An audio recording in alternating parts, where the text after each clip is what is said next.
Hi everyone and welcome back to the 4Marketers podcast. So we've got a really exciting episode today because we are addressing, of course, the next trends in marketing. It's what we do best. We've got 4 perspectives here. And so we're looking forward to 2022 and what companies should be expecting in terms of the marketing environment for next year and going forward. So first and foremost, introductions. So my name is Christopher Melotti from Melotti Media Copywriting and Message Marketing Bureau, and we help you write words that articulate your message that engages audiences. Mike? I'm Mike Sandys from Oddball Marketing. I'm the managing director there. We're an action-orientated, full-service marketing agency.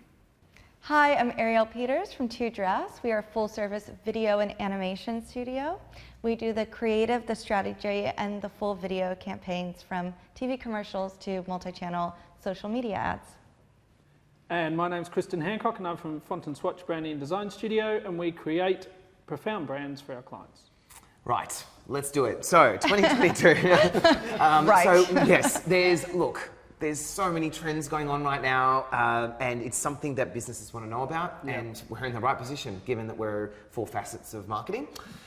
So what are we seeing? I'm going to just throw it open. Well, why don't you start off, given that content still... All right. Content, Yes. content. Yeah. Well, look, I think that one of the biggest trends I've seen and also read about is messaging, and that blogs are still extremely relevant for the depth. I think they've become more relevant. More relevant. Yeah. So long That's as, what we've definitely seen. but so long as user experience is maximized. Yes. It's no longer good enough to just go, oh, I've just got 1,000 words and that'll do. It's more about now, I've got 1,000 words on topic that have a nice flow, that continue the message, that give people what they're expecting, and are delivered in a way that's comfortable. Because I feel like people are now really picky. When they want, think about, as customers ourselves, when you're searching for a piece of content, it doesn't matter. It could be a new school for your kids or a new product. You look there, and if it's uncomfortable to read, straight away off you go. It's just the way that people are today. So I think that's intertwined with one of the other themes that we've observed over the last 18 months, and that's attention span. So I think attention span has narrowed and reduced, but it's because there's so much noise going on in terms of, a lot more marketing pushes even coming into our social media and our digital feed. But it's an interesting contrast to attention spans reduced, but people are moving back to blog to read. When they are captured, they are actually willing to invest time and energy into it. So I think you're right, Chris, definitely going back to, quality. to blogging, but Quality. Can't be long. Can't be, 1,000 words is a lot for Yeah. people to digest, and the way it's presented to them visually from a branding perspective, I think it's got to be, you've really got to make sure that it's easy on the eye, easy to consume. It sounds Go for so it. like play school, doesn't it? But short, sharp paragraphs. Yeah. You I'm all cannot for go that. on White space. and don't over-labour it, because people generally, I think, because they're spending more and more time on digital and on devices, their actual willingness to sit there and be drawn in, it's just not there. Yeah. The The key attention there, span. the key it's nail the headlines. Yep. Yes, Yes. You look at it from the absolutely. Amen. It's true, right? And the top 3 points, and you're going and to give capture me or people, not. give people an incentive to read on. So I didn't step on your point, but like it's not like having those bullet points and things that stop beating around the bush, right? Say, here's what you need to know, here's why you need to know it, here's how you do it, like here's the call to action, like get it done. I mean, we're definitely there with video as well. Yeah. We've had such a shift from doing longer videos and even 30-second TV commercials, and now where we're playing a lot with our clients is that 6 seconds and 15-second ads. They're huge, and that's what's being utilized Just for a 6 seconds. Yes. 6 seconds. And script writing those. Oh my gosh.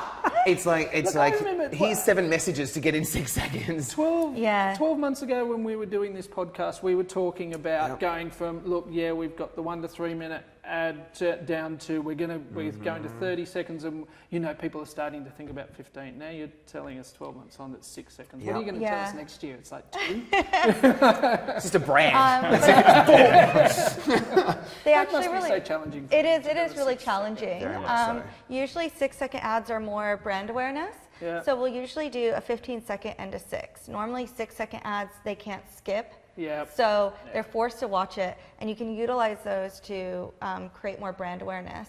But the 15-second one, you can actually do direct product marketing, so that you can actually have that ROI of going to the landing page or taking that next step. So it's a combination of putting paid behind the 15s and the 6s, and usually having quite a few different varieties as well for the customers to be able to view. I suppose in line with that too is that you're actually starting to also respect people's time. Yeah. Oddly enough, in one. that when you think about it, because you're not forcing them to sit through a 30-second, 1 minute sort of ad. You're trying to grab their attention in a very short space of time. And if you get their attention, well, great, they're the right person to be taking the steps further and investing time. If not, carry on. Well, yeah, exactly. And it's not, and really the days of just TV commercials is just gone. And I think one of the big trends we're going to be seeing, and I've been seeing a lot when doing our video strategy sessions for 2022 for big corporate clients, is that all the money that's been going just directly to TV, they're starting to see the importance of putting big money behind socials. So putting behind programmatic and having the more money behind YouTube, Facebook, LinkedIn, TikTok, Instagram, Pinterest, because how you can get clients and customers through those channels are really how you're reaching your under 30s. Yeah. So to get the same brand trust and brand awareness that they already have in the older generation has to be put, the money has to be put behind those channels in order to keep that recognition up as the generations get older. Is that, do you think, aligned to one of the other themes that I think we're probably all seeing, which is increased personalisation?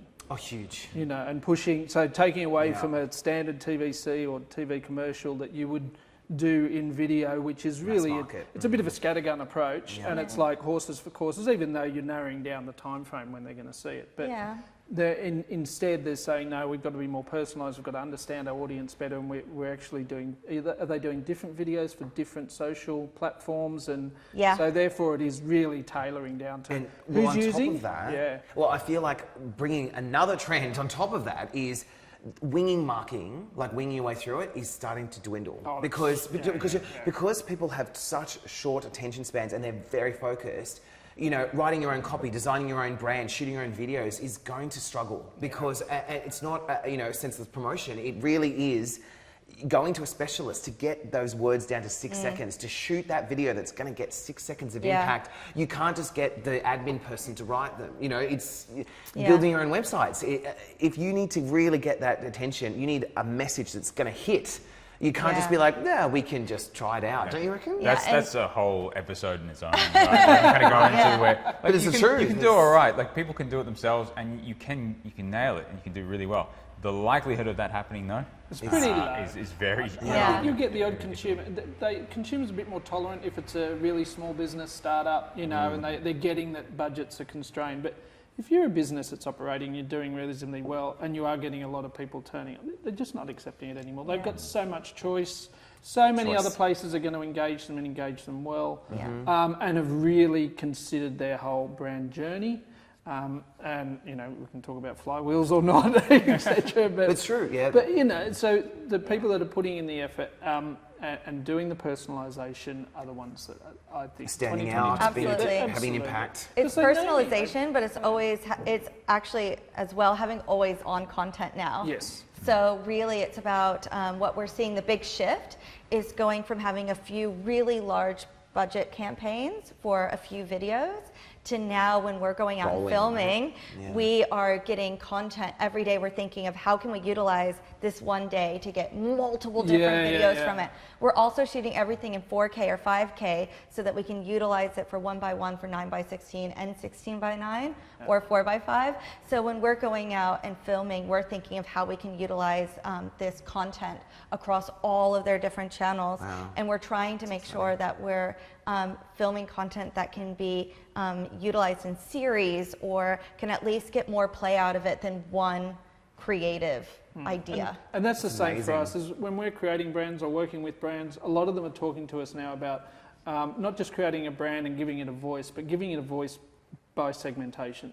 So looking at the different audience that's going to be attracted to this, and then giving us a tone of voice for each one that then they can then roll out through their brand guidelines and hand to the rest of the people around the table. People are asking, they're still asking for the project by project, but now people are starting to ask for like core messaging rather than actual like executions because they want like a core. So that they can put it over across different channels. So I'm with you as well. Yeah, we're seeing and more personalisation down that core messaging as well. So it's like, because people are understanding, because they're getting better data. Yeah. They're understanding their audience better, so they can talk to us about the real segmentation of what their audience looks like.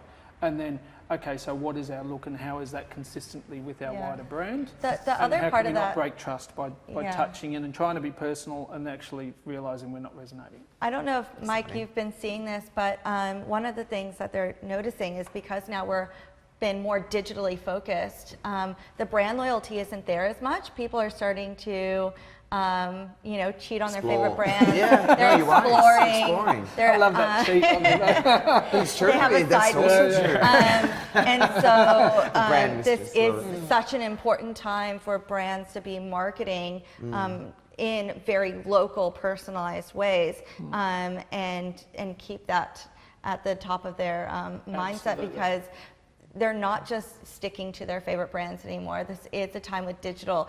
And because it's more digital, it's the companies that have focused on that, where it's the one-stop shop. We're seeing that now, because customers don't want to leave their social platforms to go do shopping. They're adding all the tags on Instagram, on Pinterest, so that you can even watch live videos now and get products from them. So it's all about the tagging so that they can shop directly from wherever they're at, and they don't have to have too much of an experience. And they definitely don't want to have to go to store or pick up a phone. They want to be able to do everything. Gosh, I know, right? That's where amazing, though, isn't it? That's like one of the other episodes where we look at the meta side of things. When you look at starting to incorporate the AR, VR side of things, that's where the ability to cheat or to explore other brands, you can get that immersive feeling. It's so convenient to do that. You don't have to just stick with the one brand. You can actually explore it much more thoroughly and get a more immersive feeling of that allows it more freedom for people to go from one brand to the other. So it means that for many organizations, they're just going to have to work harder at keeping and so earning that loyalty and maintaining that loyalty. It's not just a given, and it's not just a case of, well, they're not going to go anywhere else. They wouldn't work for this, like too hard. Now it's too they've got much so much. It's the most dangerous sentence, right? And it's they won't go anywhere else. It's weird because it's not competition for your natural competitors. So it's actually competition for the airtime of the audience. Attention. It's attention. So you might be perusing and looking for a certain product, but then if your attention's galvanised over here I was looking for a homeware product here, but now, oh look, here's travel. I might just go and spend that money that I had on the travel because I've been more engaged and personalised there. So I think that's definitely a trend. One of the trends that I wanted to discuss, because this one always frustrates me, but here we go. Here we go. Is what do we think is going to be the role of influencers in 2022? Now, all the stats tell us that the role of influencers is growing massively. It's going to continue to grow. It's going to almost treble between now and 2024. Yet people, my own view is that audiences are being more discerning around influencers, and no longer, oh look, here's a photo, a celebrity, here's a photo of me with this particular brand that I'm holding or using. People don't just assume that's that's not a sponsored event now. Their natural connotation is that's a sponsored event.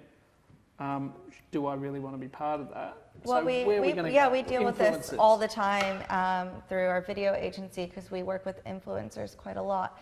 And we've seen the trend is to not go for the high profile influencers and to actually go for micro and macro influencers.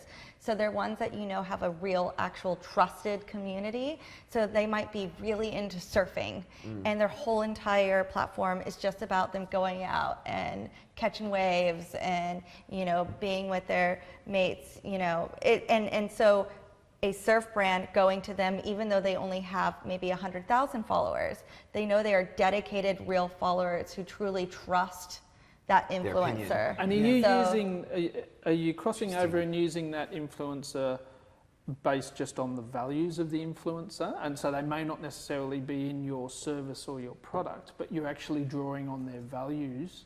Or are you mainly aligning to, as you said, you might be a surf brand and you're targeting that particular surfer because they've got their... Values are massive. So it's just like anything when we're looking at bringing influencer on for a creative video campaign, they have to align perfectly with the brand.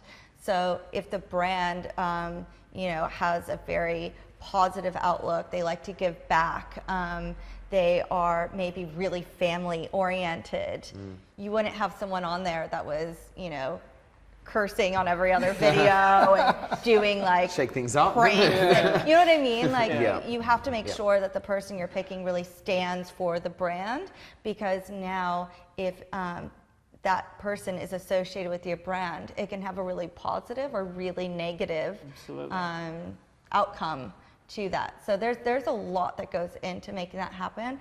And I actually, I'm fine with influencers. I think it's a beautiful way to combine people's passions with your products and being able to see them out there actually being used. I just think it's a sector of marketing, and it's there to stay. It's good to capitalize on it, but I think it is worth, and it's better for your budget to go with these more micro and macro influencers, but then also utilizing other types of marketing alongside. Yeah, I would agree that omni-channel. Yeah. The interesting, I think you kind of hit on a really key point there, and why influence is so important in the marketing mix, and that is the trust factor. Yeah. For so many years we've been sort of we've been sold to, lied to, coerced.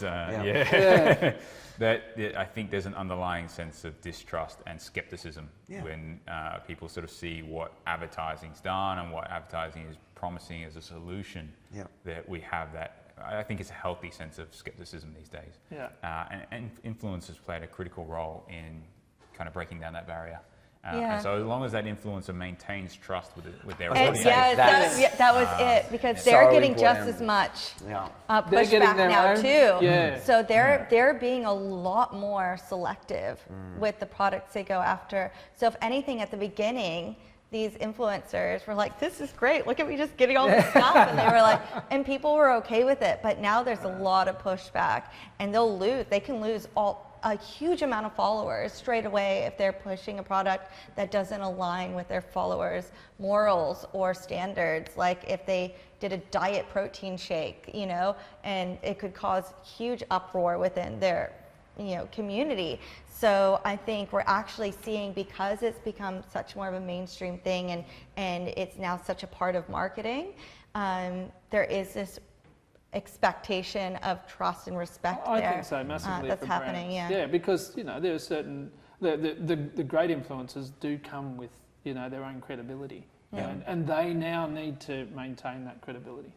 So I'm board. No, I agree. I think that whole concept is reflective. I do. But I think you've nailed it there also, which is the part that I wanted to draw out. I think they're going to be micro, and I think they're going to be more aligned to the brand's values.